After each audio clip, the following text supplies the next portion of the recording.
This is how my hometown Beijing looks like 20 years ago. And this is how it looks like 5 years ago. What happens to the city? The smog we see in the second picture is called PM 2.5, a coarse particle matter that is a mixture of solid and liquid particles that are suspended in the air and has a diameter of 2.5 micrometers to 10 micrometers, which is 25 to 100 times thinner than a human hair. But why are this PM 2.5 matters to the residents in Beijing? The PM 2.5 is not just a smog that can make people hard to see. It has both short-term and long-term effects on human health.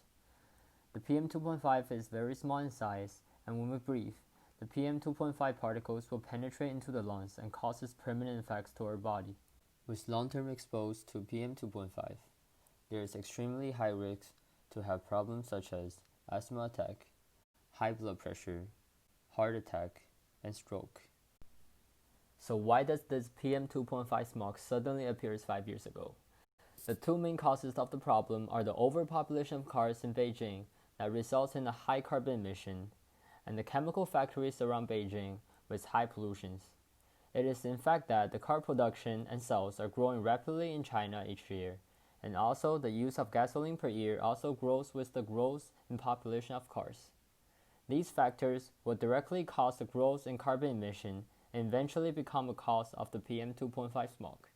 There are no factories allowed in the city of Beijing.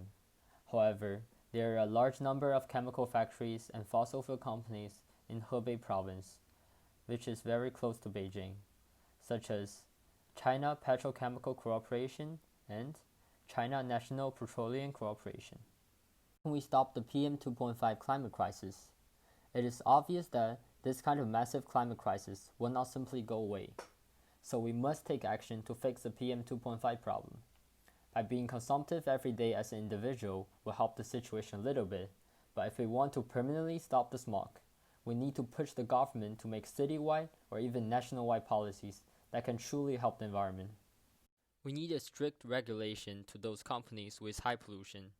For example, we can set up a pollution tax for companies that the more pollution they create, the more money they have to pay for this tax. The government should also set up a department that can monitor the pollution from those factories each year and set up a limit of pollution each year.